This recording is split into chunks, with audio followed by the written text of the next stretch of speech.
Put it on? Yeah? Okay. Hi ladies, how are you? Nice to see you. Thank you so much for coming.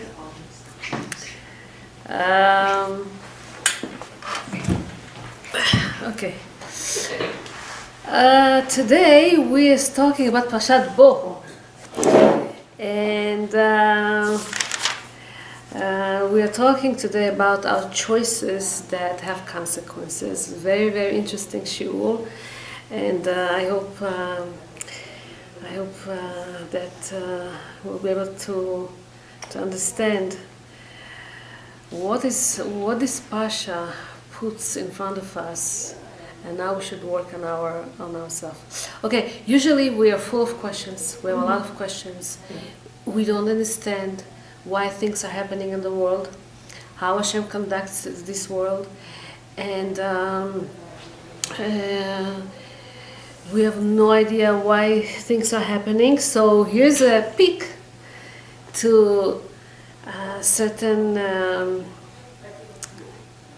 amazing story that will give us some kind of understanding. So Arav Chaim Tobi, once Zatzal, he was hosted by another rabbi from a small village in France, 1 hour drive from Paris. And so he asked him about the place. He said that this rabbi, that he came from Israel many years ago, and when he came to live in that place, in a little town, they didn't have anything. Nothing was Judaism. No synagogue, no community, nothing. So he really started from scratch, until they were able to create some kind of a group, some kind of a few people for shul. And then he had to fundraise to build a shul, right? It takes time until they were able to build a shul. No Jewish institution, no Jewish schools, no Jewish education. So slowly he was trying to build that, and slowly, step by step. And then he realized that the closest mikvah is far away, really 1 hour drive. And sometimes, weather like today is not the easy weather, and it's not easy to drive. And they really need a mikvah in that area. So he started to collect money, he started to invite very important rabbis that will come and will make sure that this mikveh is kosher. And he really toiled so much for that mikveh. He put all his heart and soul to make sure that this mikveh is kosher and that it will be beautiful and it will function the right way and everything. So he built this mikveh in his own backyard because they didn't have a place, and he had to make sure that the kids won't go in, and so they made sure always they guarded the place that the door is going to be closed, and kids shouldn't go in. Until he started building that mikveh, he had 9 boys, and they hoped and prayed to have the 10th. They wanted a girl. They wanted a girl very much because they didn't have any girl. And Baruch Hashem, after he started building this mikveh, Hashem granted them with a boy, another boy. And so 10 boys, Blei Nara. But for some reason, they got so attached to this little Shlomo. They really loved him so much, and he loved them back. He was a special neshama. They felt the connection right away, and they loved him very much. It was, not a regular thing that you have between parents and children. It was much beyond, much more than that. Anyway, one day he was this little boy. He was 5 years old, maybe 4 or 5 years old. Shabbat, kids are playing outside, and then the mom afternoon calls them for Surah Shlishit or something. She calls, and Shlomo is not coming. She tries to look for him. They all look for him. She went outside, and then she saw that the door for the mikveh was open. She went quickly inside, and what did she see? A horrible scene. Lo alenu, she saw that the son fell inside and drowned. And now that was such a devastating thing, because how could this be that a family that tried to do Zikui Rabim, tried to help people, in creating purity in the community, how could their son die in a place that they were trying to do such a big mitzvah with? Can you explain such a thing? If you remember, there's a famous story in the Gemara about Nechuniah Chofer Shichim. He was a man that used to dig wells for all the people that used to come to Jerusalem, because there's no water there, to make sure that they will have water to drink. So it was a great mitzvah that this person did. Now one time, his little daughter fell into one of them, and he was so scared, he ran to his rabbi, Rabbi Hanina ben Dosa, and he tells him, Rabbi, what should I do? My daughter fell inside. And the rabbi, he looks, and he says, don't worry, she should be okay, she's fine. After an hour, no, Rabbi, I see an old man that comes to rescue her. Rabbi, after another hour, she's out, go and take her. They said that Avraham Avinu himself came to rescue this girl, and they asked the rabbi, how do you have a prophecy? How do you know? He says, no, but we know that when somebody does a certain mitzvah, it couldn't be that his offsprings will fail in this specific mitzvah. So this rabbi, keep asking all the rabbis in France, in Israel, rabbis, how can you explain such a thing? I toiled, I worked, I gave all my heart and soul, I gave it all to build this mikvah, and then my beloved son dies in the mikvah? How could it be? So no one could explain him. They were trying to console him and to give condolences and this and that, but how can you explain such a, who knows why Hashem decides certain things? And then a few months later, the father dreamt a dream. He dreamt of a very shining person that came to his dream, and he tells him, Abba, this is your Shlomo. This man has beard, he looks old. What do you mean, Abba, your son is Shlomo, this is Shlomo, your son? He says, I want to tell you something. I am one of the Baalei HaTosafot. Baalei HaTosafot were some of them were the grandchildren of Rashi. They lived close to 1,000 years ago already. Very, very important rabbis that lived in France.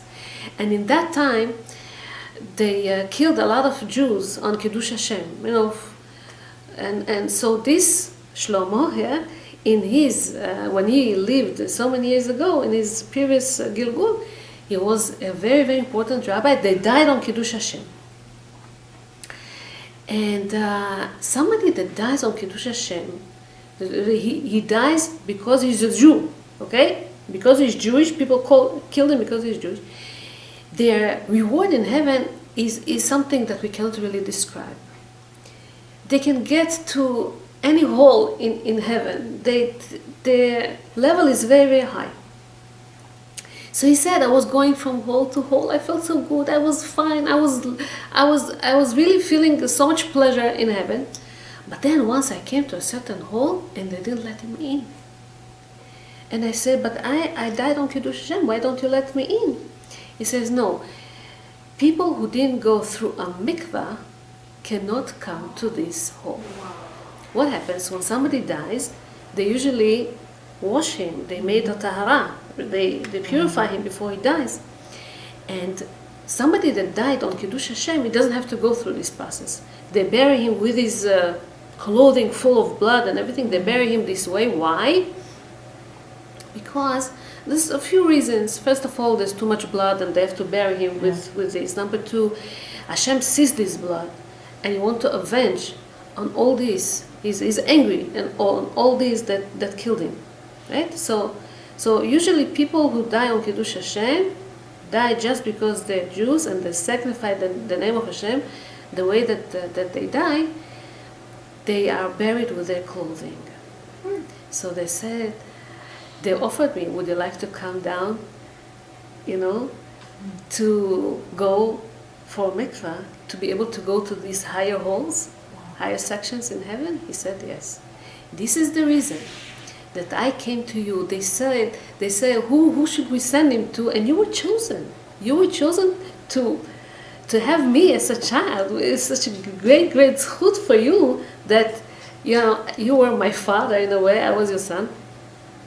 And you really did a great job, and don't worry, and everything is okay. I had to go and deep, and that's it. I finished my tikkun, I go back, and now I could go and surf and enjoy there and go everywhere that I want.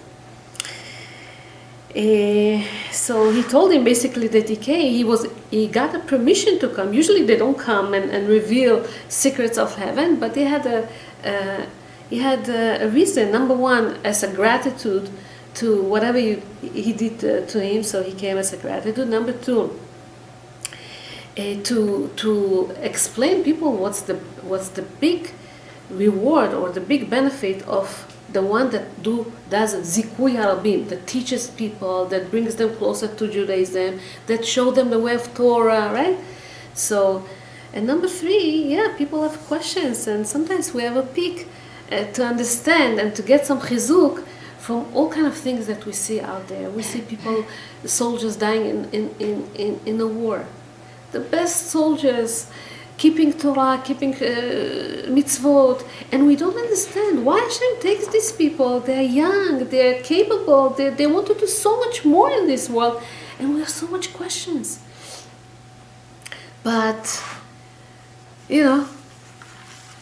these are choices that we're making, and sometimes these choices, they determine how our future is going to look like. And so this is what I wanted to speak to you about today. Now I want to ask you a question, two questions. These questions Harav Azriel Tauber Zatzal used to ask in his seminars that he used to do. And he used to ask the people something like that. What would be if you realize that you're not really a Jewish person as you thought? Would you convert yourself to become Jewish or not? Think about this. The Judaism, it's a lot on you. You're so limited. You're supposed to do so much.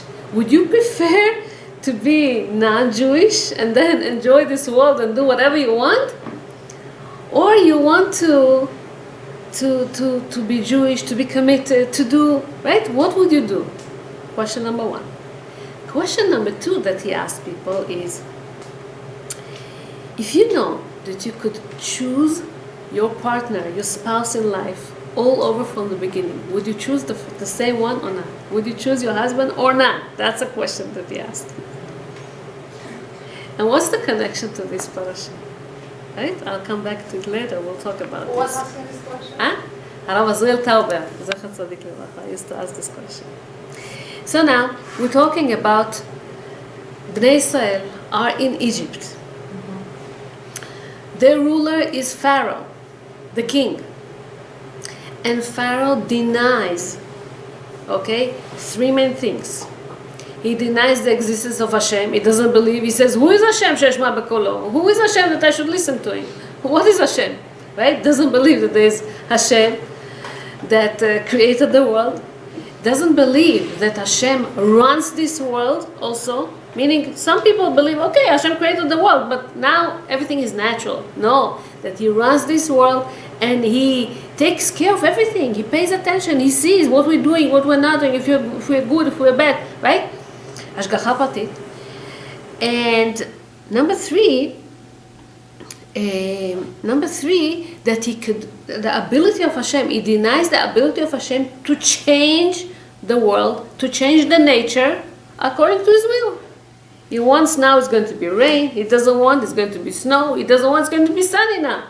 It's all up to Hashem. And this he denies, And so, because of that, he gets all these sets of makot, dam, tzfardea, kinim, arov, all these makot to prove him That Hashem controls the world. That Hashem controls the water. Hashem controls the universe, the luminaries, the sun, the moon, this, that, the weather, the animals, all the winds in the world, the four corners of the world, whatever, the thoughts of people, the small little creature like lice, the bigger ones like the elephants and everything. Everything Hashem controls on, right?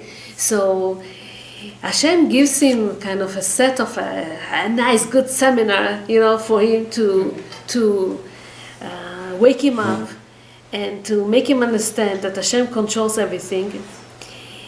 And the big question is, did Paro had a free choice or not?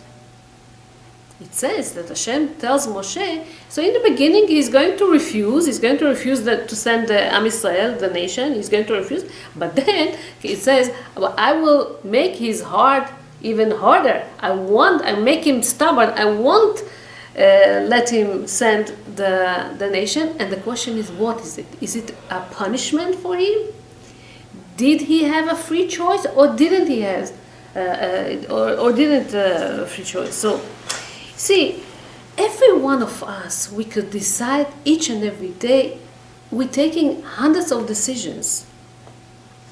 You decide how much sugar you want to put in your coffee, if you want to put in your coffee. You decide how to cook your dinner today, if to fry it, or to bake it, or to saute it, or to whatever, right? You decide what you want to wear, and all kinds of decisions that you're taking upon yourself. Did Paro have this privilege or not? So Paro definitely had this privilege. All our creation is based on free choice, and of course Paro had this also.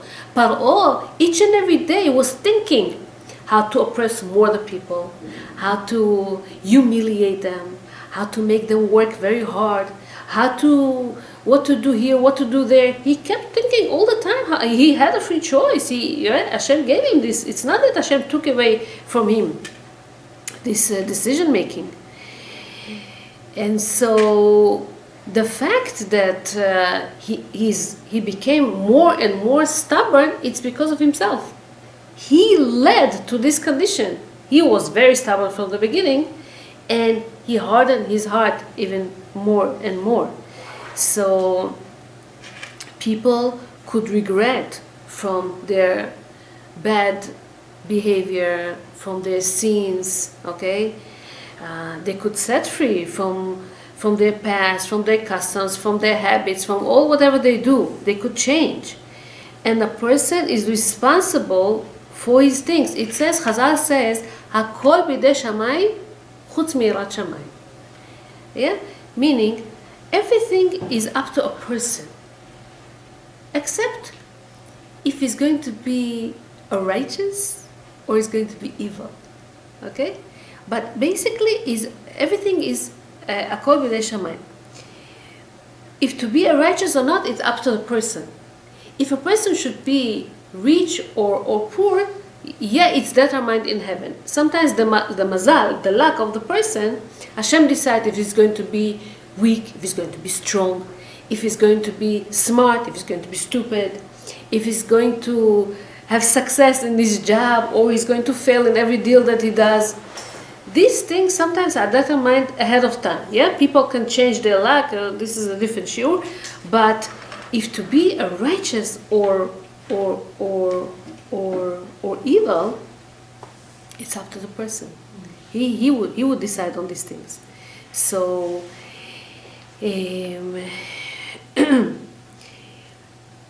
So basically, we all could change, and we decide on our things. Whenever you have to decide on something, think, what influences my decision? What people are thinking of me?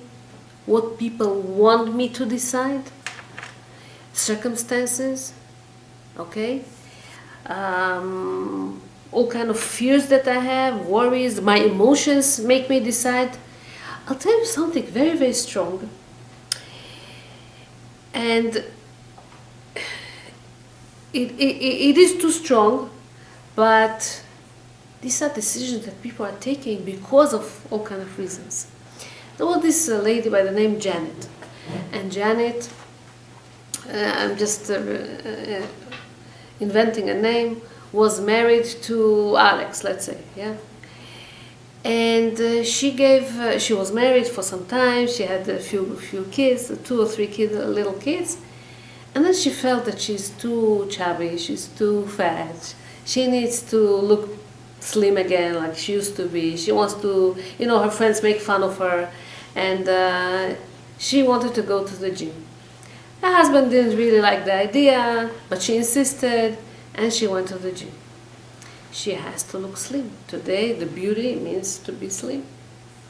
So she had this instructor that, I don't know if she realized, but slowly, she fell in love with him. And after a while, from the instructor, she got a lot of compliments. You could do it. Oh, you're so beautiful. You do a great job, this and that. From her husband lately, she didn't really get all those compliments. She didn't mind to leave her husband and her children for this fellow that wasn't even Jewish. How did she get to that decision, huh? Was she crazy or what? Yes. You know what happened to her? It's so sad. She left her husband and she started to live with him, got pregnant, and then this guy tells her, you know something, I don't think I'm ready to be a father yet. I can't really take this commitment. And he dumped her and continued on.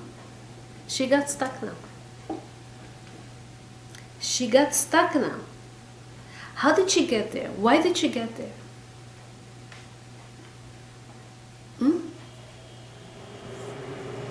So what affect our decisions? What cause us think this way or the other?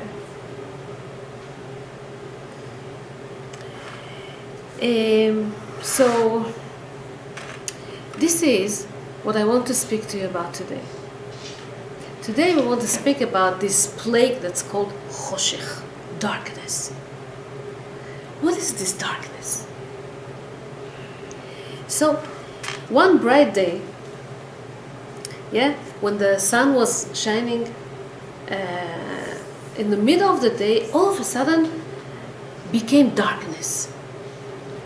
The sun is still there, but the Egyptians don't see anything.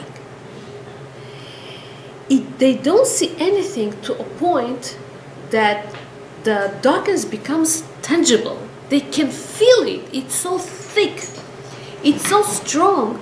It becomes total black. And their eyes are open, but they don't see anything. They start screaming, hello, what's happening? They start screeching. They don't understand what's happening. They're so scared. They're so panicking, terrified.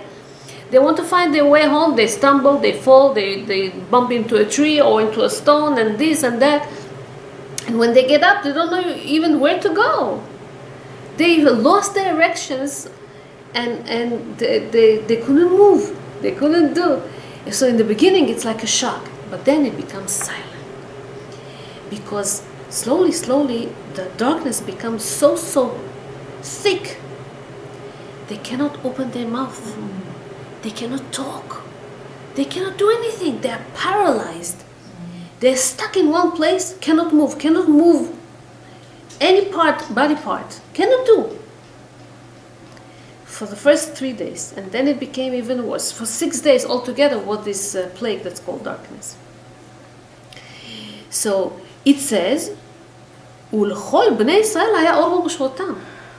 Parallel, okay, to that darkness that the Egyptians had, the Jews had light. Bechol moshvotam, some say where the Egyptians lived. So the Jewish people could really walk around, and they were stuck. So on top of this painful feeling, this physically this person feels, the Egyptian, on top of this comes this mental feeling. What do I mean? He hears steps. He hears somebody comes into his house. And then they open all kind of drawers, they open all kind of cabinets, they check what's inside, they search. He hears money. He hears these valuables. He wants to scream, he cannot really do anything. And then slowly, these steps move away from the house. And this man feels, the Egyptian, that he was robbed in broad day in his own house. He feels so humiliated, he feels so stupid, he cannot really do anything about this. And imagine, what they were doing, how they were feeling. So, light and darkness, two opposites, okay, that serve at the same time in order of Hashem, and prove that Hashem decides who is going to enjoy the light and who is not. Okay? So, at that time, the Jewish people could really escape from Egypt. Yeah. But they didn't do that. Why didn't they do that? Hashem didn't want them to escape from Egypt. Why to escape from Egypt? Hashem wanted that Pharaoh will tell them, now you leave Egypt. Why to run away? Like thieves, you stole something and then no.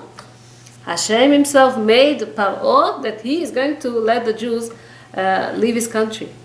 So you see that everyone do whatever Hashem wants to do, whatever Hashem asks them. Righteous people do it with his own will. Wicked people do it forcefully because they have no choice. And so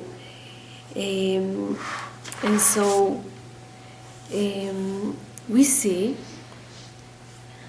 that in this plague of choshech, of darkness, okay, you know what happened?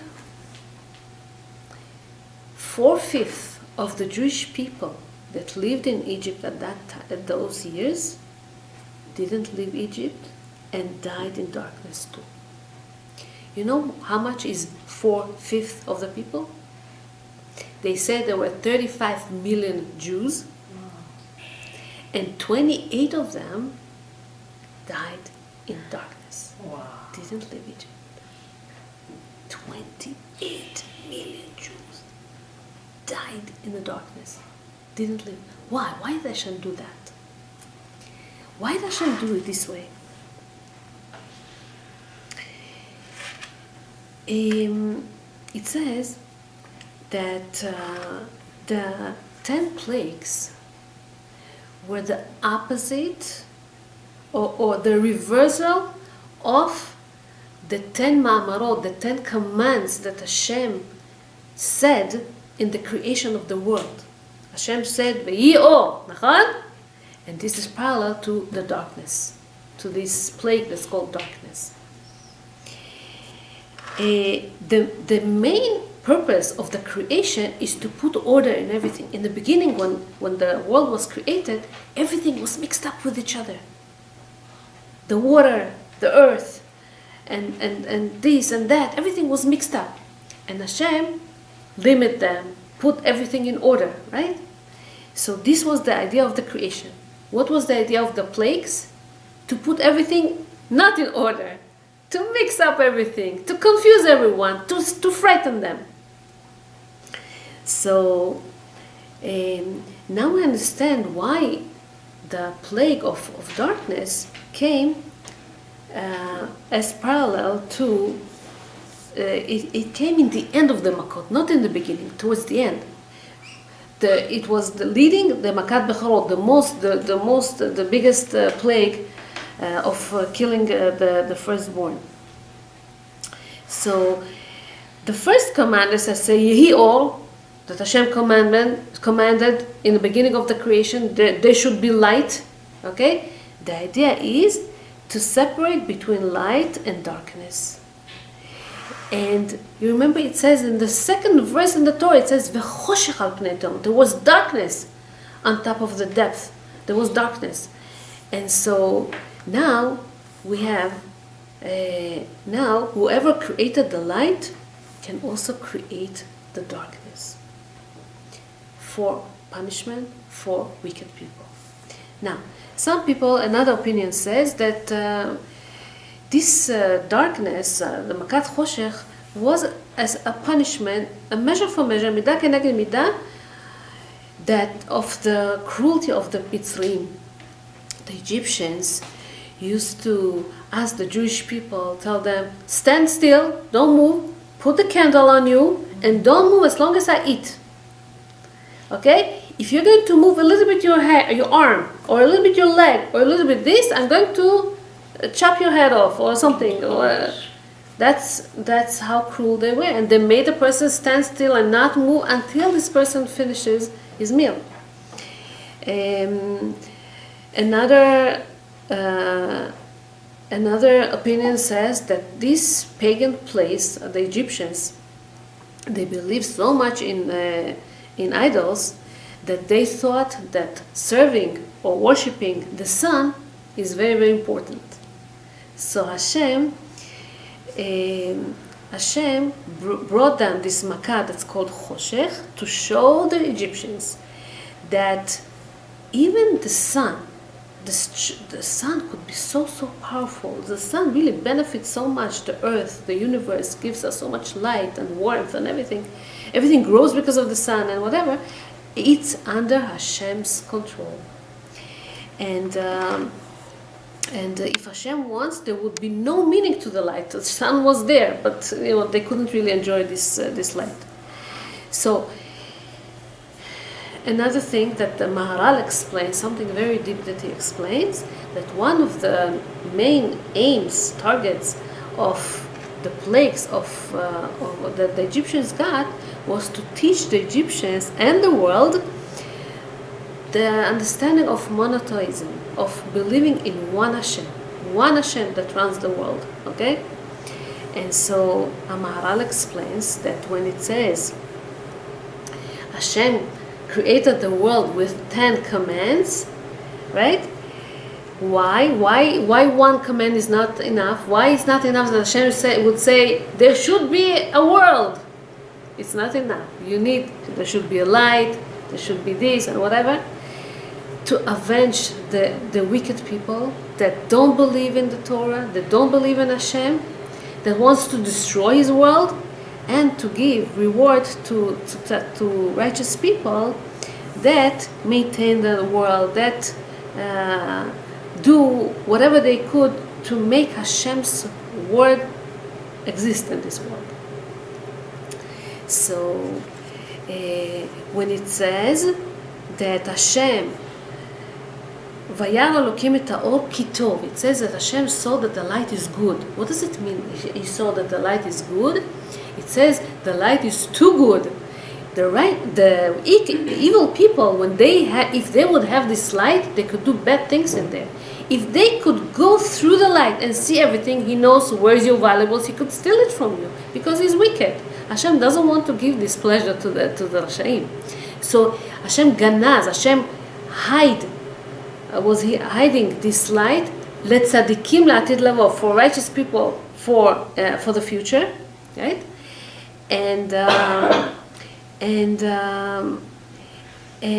But this enabled the Jews to see what's happening in the time of the darkness, of the plague. You remember I told you that they went into the Egyptians' houses? They didn't steal, they didn't take anything, they left everything there. They just saw where were their valuables through this special light. And then, when there was this order from Hashem, as they left Egypt, go to the Egyptians and ask their valuables, they will give it to you, they didn't have a choice. They gave it because they knew that the Jews saw all, their hiding places, where they hide all their jewelry and their gold and silver stuff and whatever.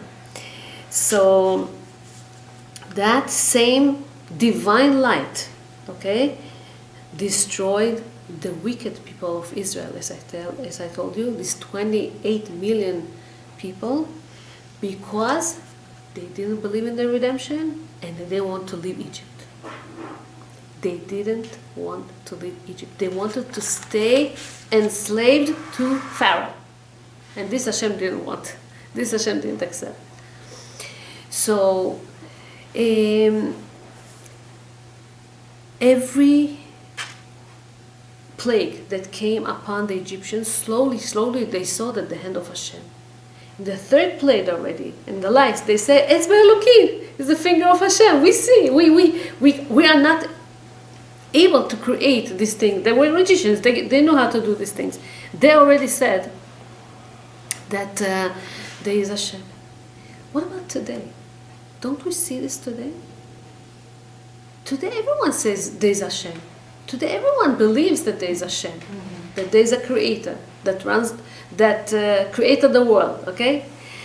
And the same way that the building testifies on the builder, you know, he knows his job. He knows, you see the building, you see the improvement that he put inside, all this, the infrastructure that he did. You see that he did a great job. So the world testifies on Hashem. You cannot say that this was created by itself, right? It's you see, you know that the humans created it from, you know, the things that we have in the nature. So normal people don't have doubts about the fact that the world was not created by itself. And so what did Hashem do? Hashem created to the Egyptians that didn't believe at that moment yet. Hashem created for them this plague that's called choshech, that's called darkness. This is the ability not to see what you have in front of you. You see in front of you Hashem, and they don't recognize it. You see the truth, and they cannot admit it. This is a very, very strong thing, to deny the truth, okay? And so now,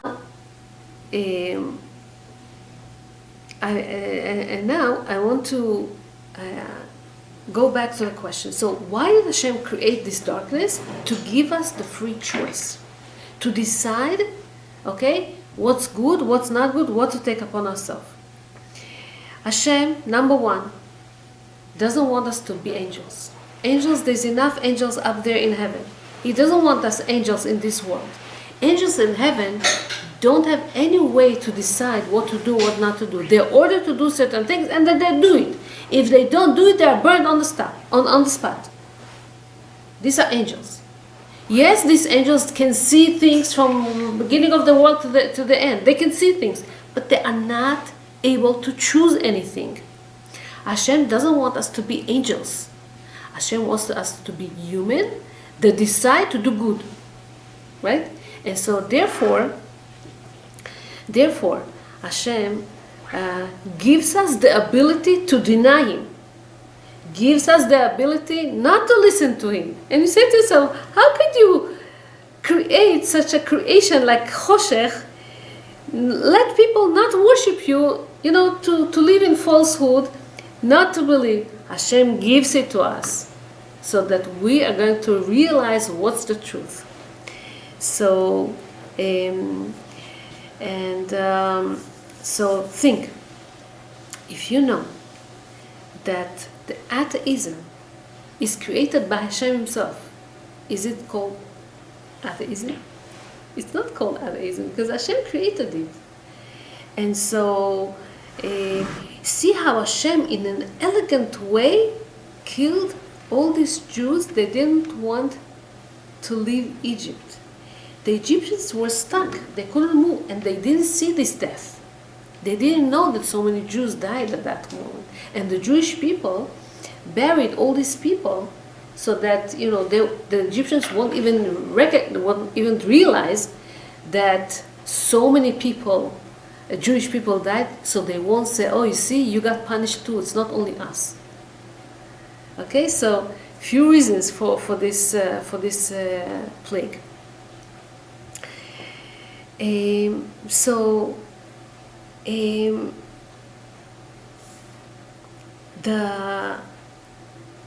the power of the denial is the biggest thing that was happening in ancient Egypt at that time. Even a small child, 6-year-old child, could do magics, could turn a stick into a snake. And this is the place. They learned it from young age to do all these things. So only Hashem creates, we can create too, right? This is how they felt. This is what they believed. This is what they knew. So they all were shaken up with all these plagues that Hashem gave them. And so this is what they saw. They saw things are happening in the land, in the sea, in the air, everywhere. And they saw how Hashem controls completely everything. Every plague was more painful than the other. And the knockout was, in this plague, when they saw that there is Hashem. Paro himself admitted, Hashem HaTzadik, ואני הרשעים. Hashem is the righteous one and I'm the wicked one. What can I say? I see. But still they want to send the people. This is how stubborn he was. He didn't want to send the people.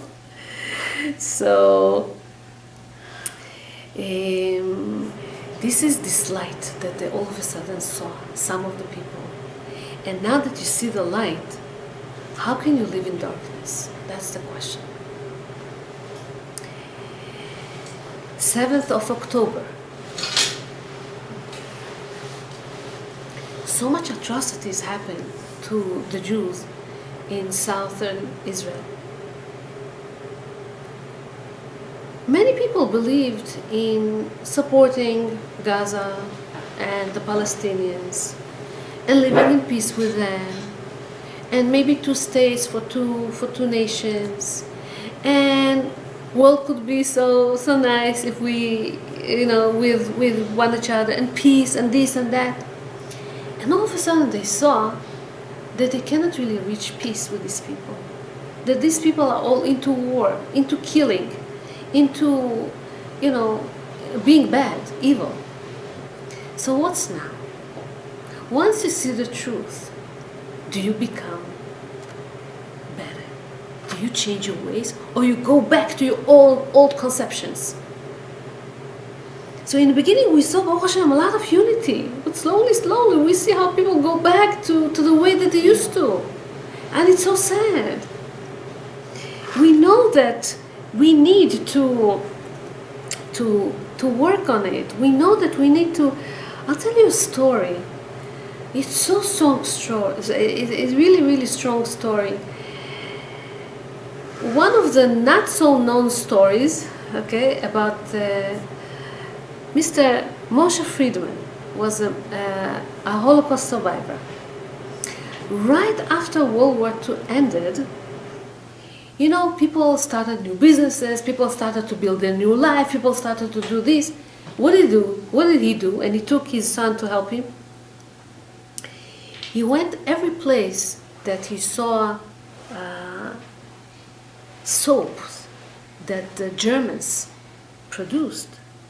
Most of the soaps that they produced was from the fat of Jewish people. So he took all these soaps that he found. He saw from this, from here, from stores, from people.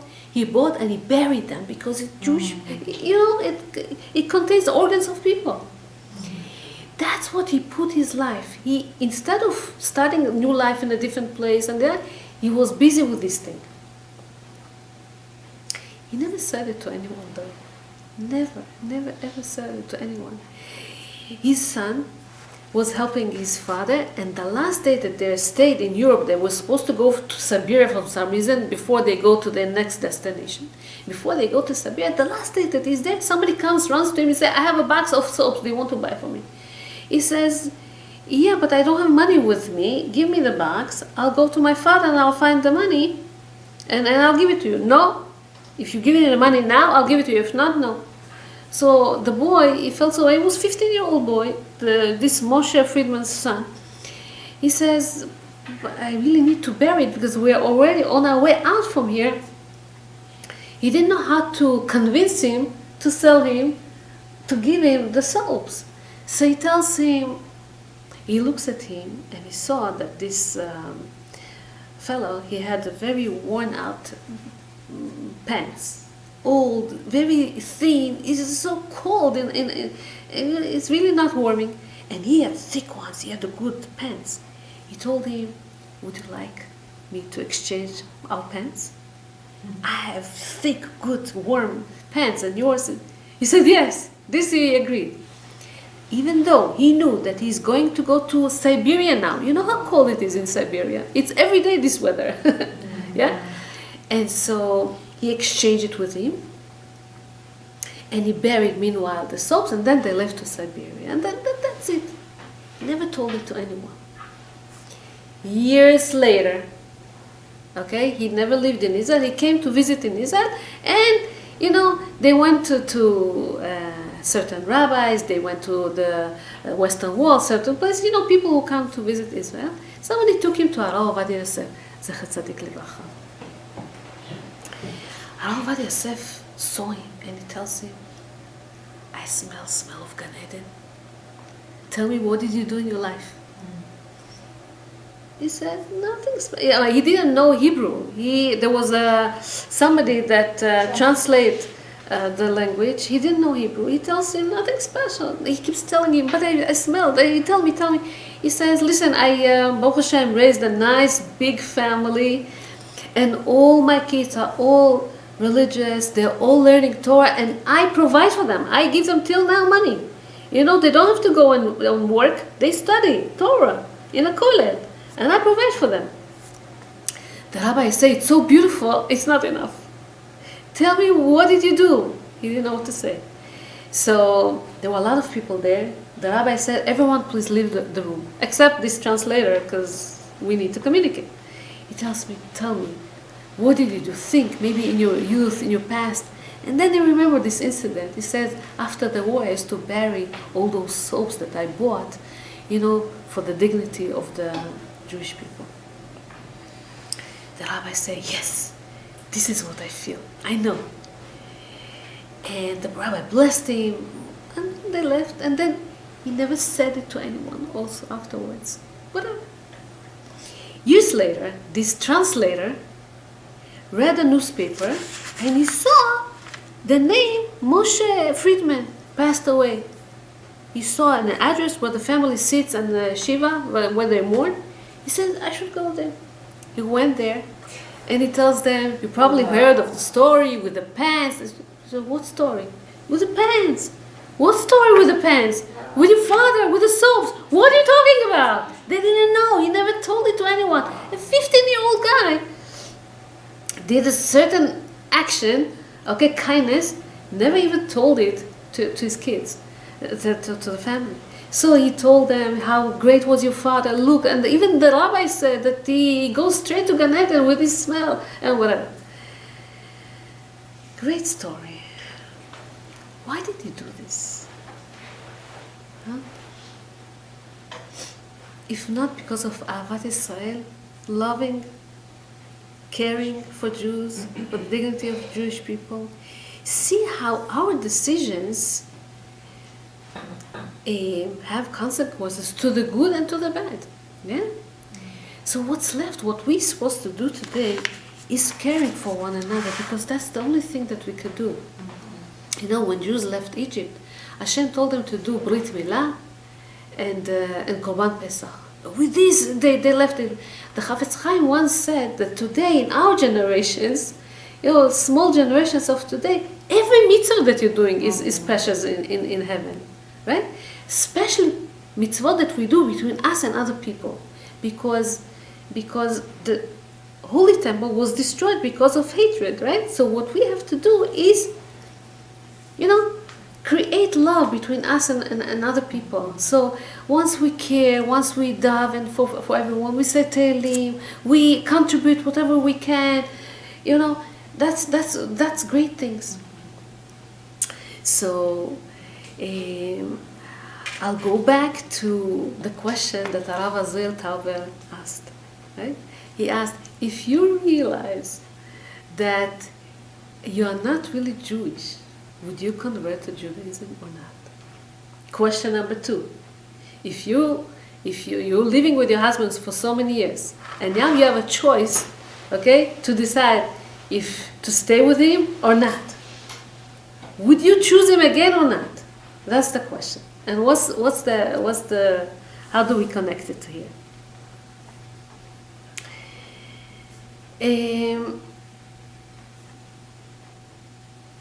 When you realize that you're Jewish, and because of that you have to keep Shabbat, and because of that you have to keep Kashrut, and because of that you have to keep Tzniut, which is not easy, and because of that you have to keep this and this and that, and in a way you are stuck in Judaism. It's not something that you want. Bedi'evet we call it. You have no choice and you're stuck. If this is how our Judaism looks like, we're in a big trouble. Because people that are happy where they are, they invest. Invest in Judaism. Invest in the mitzvot that they're doing. To feel good, to feel better, to do good to others. If you are sad, if you are feeling that you are stuck with your spouse, you're married with him for the past 20 years, and you say to yourself, what can I do? That's my luck. You're miserable. Because people that are happy in the marriage, they invest in the marriage. They invest in the relationship. They go out, they spend time with each other, they play with each other, they court each other, even they're married to 20 or 30 years. So, this is the idea.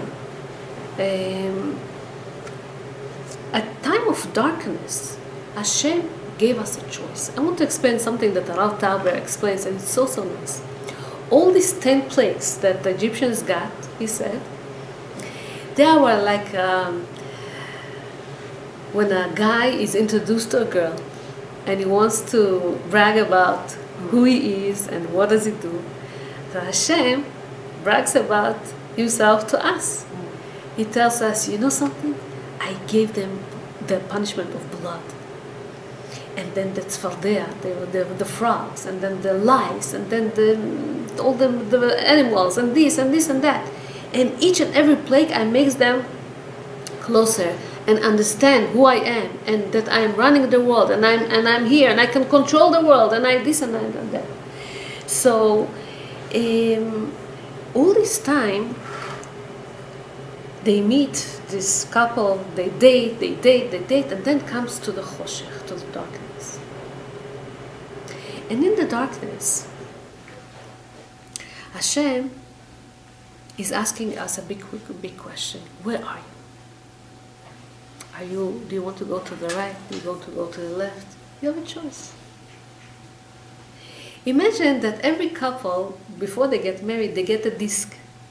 And in the disc, they show them what's going to be their life in this world together. If they're going to have a happy days or they're going to have sad days. And you know that everyone goes through challenges, good days, bad days. But overall, when you see all these things, and you get it 2 days before your wedding, would you marry with this guy or not?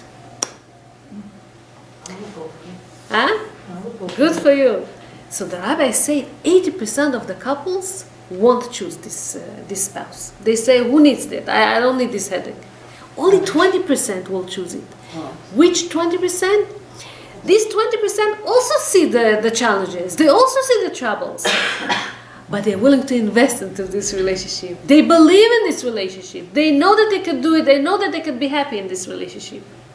And this was the big question in Makat Choshech. So you saw all whatever I did to the Egyptians. Where are you now? Those Jewish people that didn't want to leave Egypt, they didn't believe in the redemption. They didn't believe in Israel. They didn't believe in Hashem. They wanted to stay there forever. Only 20% decided that they want to give, and only these 20% were redeemed. So, it's like Hashem puts on the screen on us, on Makat Choshech, puts a screen and showed us what's going to happen in the future. You remember this sentence that we say, Lechtech acharei bamidbar be'eretz lo zoa, you were walking after me in the desert, in a place that wasn't fit for walking. It wasn't, but Hashem loved so much the fact that we went after him, even not knowing where we're going, right? So Hashem shows you everything, and now it's up to you to choose. What do you want? Do you want to be with me, or you don't want to be with me? And our choices have consequences, right? So once light and darkness, okay, they were mixed up. Europe of 1,000 years ago, the time that I told you about Baalei HaTosafot, this rabbi, the Shlomo, about the story about the Shlomo. Those days, the priests, they could convince people to convert to Christianity. They put doubts in Jewish people. People didn't know what to choose. People didn't know what to do. They had doubts. They had questions, this and that. Today we don't have questions. Today we all know what's the truth. And so, what is our choice today? Our choice today is a free choice because everything is in front of our eyes. And the light could be in its ultimate crystal clear light from one side, and could be in a pitch dark, from the other side. And now you have to make a decision. Do you go with the light or with the darkness? Do you go with the good or do you go with the bad? Do you want to be righteous or you want to be evil? And so 80% didn't go for it. They decided to stay there. Such a loss. So, but 20% did decide to go with Hashem. 80% didn't want to go with Hashem. Today, sometimes we want to be to dance in the two places. Somebody that claims that she's religious, but she's not. They go to a wedding, they're mixed dancing, and they want the husband is with a kippah and the wife is without kisui rosh. The husband keeps Shabbat, but the wife, doesn't dress properly. They want to go to this vacation. They know that it's not allowed, but what can you do? So they go, and there's the beach over there, and or pool over there, public pool, or this and that, and they want to. But hello, you have to decide. We cannot really live this way. You have to decide. What are you doing? So now we are a minute before the big redemption. Makat Choshech is just before Makat Bechorot. Darkness, okay? We are now just before the real redemption. We already went through so many thousands of years. It's almost there. What are we doing? It says that, Rav Tauber finishes, it says that Avraham Avinu is in the opening next to a door in a bus that collects all these people that wants to be redeemed, right? And he waits for people. He doesn't let the driver is the Mashiach, he doesn't let him start the road, start the way, because he waits for another of his children, of his potential children to come back, and another one, and he holds the door open, doesn't let it close. But hey, one day, which is going to be soon hopefully, Hashem will give the mandate, the order, okay, to the driver to close the door and continue the road, continue the way, start the way. And our job is to hop in and not to be late, and to go in and to start our way to redemption. So again, this moment is very, in a way, painful, because many people are going to stay behind. But at least we know, once you know the truth, you can make a decision and hop into the bus and hop and go and make a decision. How many people that participated at that party in Nova, or that lived in this kibbutzim in Gaza, right, decided already that they saw the real truth now, and they want to come back to Judaism.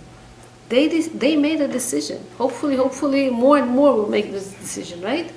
This is the Makat Choshech. This is the light and darkness that we see. This is the free choice that we have.